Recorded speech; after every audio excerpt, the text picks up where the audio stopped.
one. Now, Coach, I'm going to go to you first. Coming into this match, and oh, look out.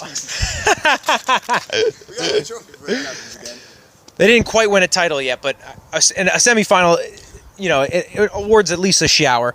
Coach, no, it's all right. Coming into this game, these guys were incredible all season. Huge goal differential. They lost one game out of 18.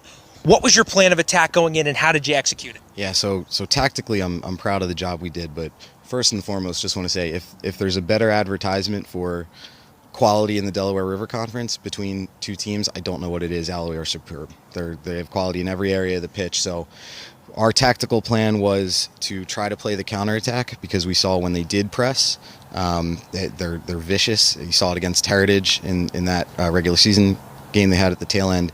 They can get four guys on the press, and when they win the ball, they don't need much after they win it to get into a shooting chance, because they're quick and their first touch is good. So our game plan was to try to bypass that press and be smart about it when we stepped forward.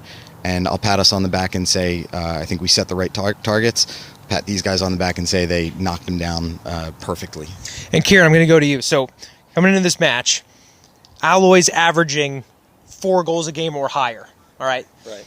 And you're looking at that attacking line, and they are just flying at you in every counterattack. How do you think you guys did staying compact as a unit and as Coach said, beating that press?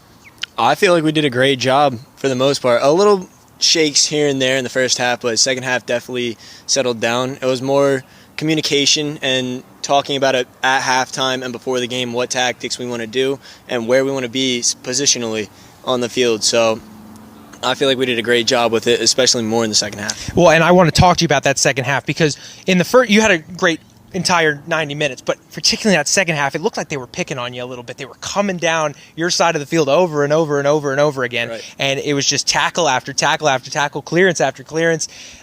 Tell me, what is it like to play a huge part in winning that semifinal and allowing just one goal to this really, really good team? It's spectacular. Like, I want them to come down my side. I'd rather me be the person that they're attacking, because I know what I'm made of, versus the other side. And I have full faith in my entire back line and my entire team. Whenever they attack us, I feel like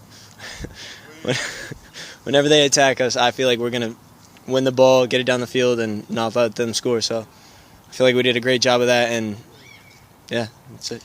Hey, Coach, obviously a little bit of a selection headache at the goalkeeper position today. Not your first choice. Didn't have him available this evening, and you went with a newcomer. Yeah. And I have to say, stood on his head for a lot of that game and performed brilliantly. Just tell me a little bit about his background and how you think he performed this evening. Yeah, sure. So Donnie plays at Montclair, and he's, we have this great network now where obviously we have the development relationship with the Nor'easters, but then we have guys who are not necessarily part of the Nor'easters or the USL2 squad, but they're in our kind of broader network. And Brady, if you notice, Brady, our normal first choice, I call him Mr. Oaklyn because obviously he's one of us. He was here, but it was actually his call. He said, he knows himself, he knows his strengths as a player, and he came in today saying, I think it's Donnie's time to come in and do this for us, because Brady sees him in training.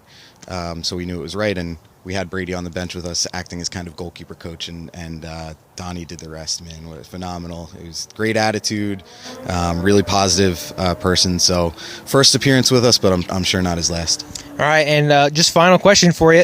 One game left in this conference, and tell me, is the game plan going to change at all, or are you going to go in with the same attacking plan as you did today? Well, we know our style. We know our strengths. We know our personnel.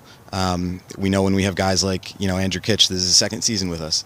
Obviously, you see that he can be a difference maker, and I think we know how to get the most out of our difference makers. So, to a degree, whoever we're up against, whatever the situation is, we will adhere to our style and keep our strengths going, but we do a lot of tactical work. We'll watch tape, we'll get together, and we'll make the changes that we need to hopefully come home with that trophy second year in a row.